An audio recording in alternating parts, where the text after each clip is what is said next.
My friends, every once in a while, the world witnesses a moment that does not just mark a nation's progress, but its arrival. A moment when an act of engineering becomes an act of destiny.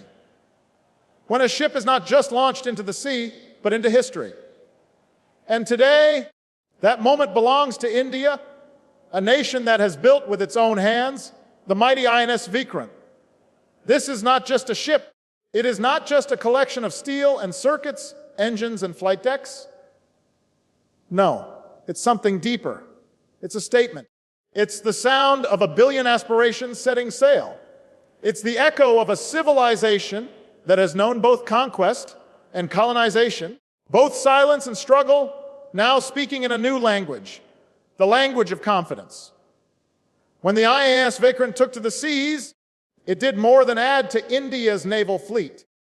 It announced that the Indian Ocean, that great body of water, which carries half of humanity's trade and dreams, would no longer be defined by the ambitions of others, but by the balance and purpose of those who live along its shores. And that message did not need to be shouted. It only needed to be shown. Because what India has done here is not merely technical. It's moral, it's psychological, it's historical. For decades, the Indian Ocean was a theater where others wrote the script and India played a quiet part. But now, as INS Vikrant sails, it carries within it a century of patience, a decade of preparation, and a future that refuses to be ignored. Now, some nations build their power through intimidation, through fleets meant to frighten, through doctrines meant to dominate. But this ship, this Indian carrier, was born from a different spirit. It is not a weapon meant to provoke war. It is a platform meant to preserve peace. It does not carry the arrogance of conquest. It carries the quiet assurance of capability. And yet, make no mistake, the world noticed. When India unveiled the INS Vikrant, the waves carried a message far beyond its coasts. The message was heard in Washington, in Beijing, in Moscow, in Canberra, and in every capital that watches the Indian Ocean with both interest and caution. Because India had crossed a line that few developing nations have ever crossed, the line between dependency and design, between buying defense and building it. For years, there were those who doubted. They said India's economy was too fragile, its politics too complex, its bureaucracy too slow to realize such an ambition. They said that indigenous innovation could never match imported expertise. But India has answered them, not with words, but with a warship, not with debate, but with design. The INS Vikrant stands as proof that national will, when directed by purpose and powered by unity, can achieve what once seemed unreachable. And it is not just a triumph of technology, it is a triumph of trust. Trust in Indian engineers, Indian shipyards, Indian sailors, and Indian leadership. Trust that the best of the global South need not always look outward for validation, but inward for strength. Now, this unveiling has done something else. It has altered equations, rewritten assumptions, and redrawn mental maps in the corridors of global power, because for a long time, the Indian Ocean was seen as an extension of someone else's influence. A route controlled by the Atlantic mindset, by Western military alliances, or by the ever-ambitious presence of China. But when India built INS Vikrant, it didn't just add a ship to its navy. It added credibility to a vision of a free and open Indo-Pacific, not dominated by any one power, but shaped by partnerships rooted in respect.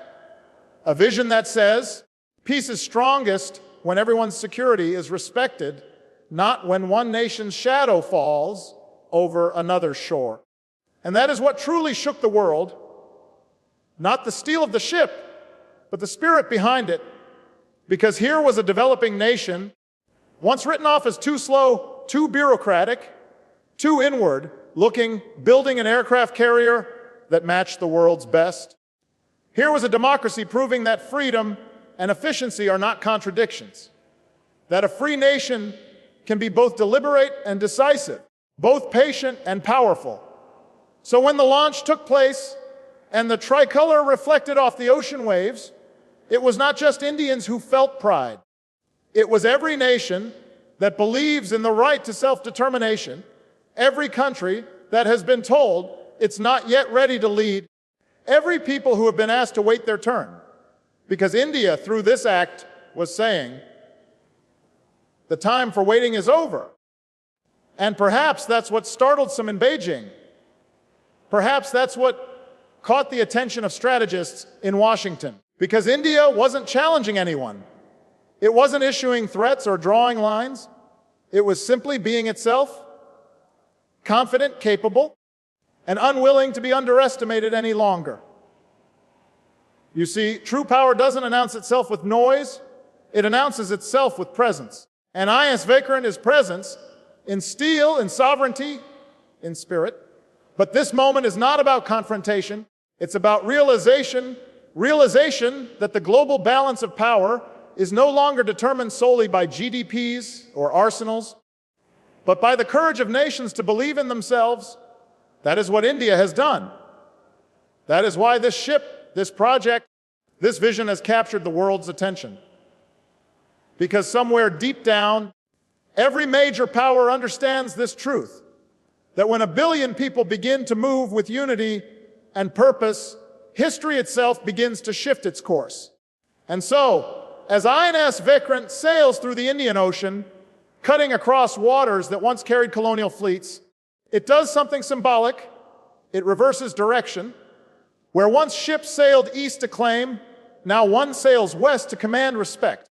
Where once India was told to follow, now it leads by example. That is the deeper story of this launch. Not about competition, but about correction. Not about provocation, but about progress. Not about shaking the peace, but about stabilizing it on Indian terms. Because at its heart, this is not a ship of war, it's a ship of warning, a warning that in the 21st century, sovereignty cannot be outsourced, that no nation can claim to lead the world if it cannot lead itself. And this, my friends, is where we begin to understand why this launch sent ripples not just through oceans, but through policies. Because it's not about India versus China. It's not about East versus West. It's about a nation standing tall and saying, we will decide our own destiny, and we will do so with dignity. True strength is proven not in moments of victory, but in times of restraint. When everything within you wants to react, when the world is watching, when anger tempts you to respond with equal force, that is when character is measured. It's easy to appear powerful when you're winning, when the applause is loud, when the momentum is on your side. But the truest form of strength, the kind that endures through generations, is the kind that knows when not to strike. It's the quiet resolve to stay the course, the wisdom to understand that power used carelessly can undo what took decades to build. In nations, as in people, restraint is rarely celebrated. We glorify conquest, not composure. We reward speed, not patience. Yet history remembers those who chose to wait, to think, to rise above the urge to destroy. Because power unleashed without purpose is chaos, and chaos can never lead. The great societies that have stood the test of time are not those that won every war, but those that knew which ones not to fight. The art of restraint is the discipline of vision, the belief that the future must be built with intention, not impulse. Restraint requires courage, perhaps more than aggression ever does. To hold back when you have the means, to dominate takes confidence in your values and clarity in your purpose. When nations choose diplomacy over domination, they do not show weakness, they show maturity. When leaders listen instead of shouting louder, they reveal command over themselves. The greatest victories are those that preserve humanity, not those that crush it. Restraint is the power that protects rather than provokes. A nation's might is not measured by the size of its arsenal, but by the strength of its moral compass. A leader's greatness is not measured by the number of enemies defeated, but by the number of bridges built. Every empire that confused fear with respect eventually fell because fear fades the moment power shifts. Respect once earned becomes the foundation of something lasting, and respect is born not from dominance, but from discipline. Restraint allows dialogue to flourish where violence would have silenced it. It gives rise to understanding where hostility would have deepened division. It lets nations remember their shared humanity even when their interests differ. The world often forgets this truth in moments of crisis. When tensions rise, when economies struggle, when borders are tested, restraint feels like surrender. Yet history proves again and again that restraint is what transforms fleeting strength into enduring influence. In our world today, restraint is becoming a lost art. Technology amplifies emotion. Social media rewards outrage. Every crisis feels immediate. Every disagreement feels personal, and patience feels outdated. But those who can hold their ground with grace, who can act without reacting, who can make decisions grounded in thought rather than anger, they are the ones who shape the future. Because the future does not belong to the loudest voice, it belongs to the calmest vision. Restraint is not inaction. It is not apathy. It is focus. It is discipline. It is the art of choosing battles wisely and fighting them on your terms. It is knowing that every action has consequences beyond the moment, that every decision writes a story you may have to live with for generations. It is understanding that sometimes strength lies not in saying yes to the fight, but in saying no to destruction. In the heart of restraint lies empathy, the ability to see beyond one's own perspective. It is the recognition that the person across the table, the nation across the border, the rival across the aisle also carries dreams, fears, and responsibilities. When we acknowledge that, power becomes human again, and when power becomes human, it becomes transformative. The restraint of a leader can prevent the suffering of millions. The restraint of a nation can preserve global stability. The restraint of a single voice can stop a crowd from descending into chaos. Every act of self-control ripples outward, touching more lives than we can measure. This is the invisible strength that holds societies together when institutions falter and tempers flare.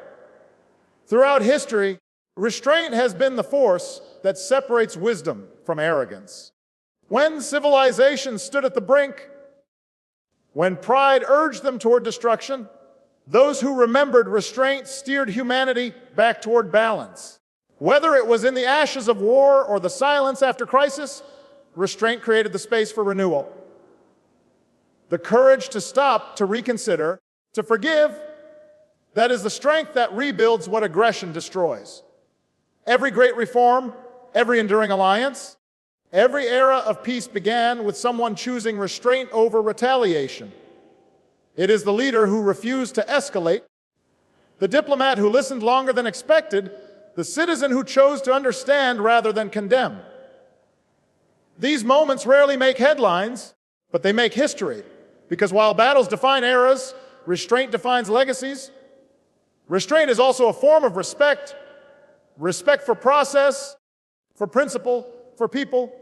It means trusting that patience will yield justice, that progress requires persistence, not panic. It is what allows democracies to endure the slow pace of consensus rather than the easy rush of command.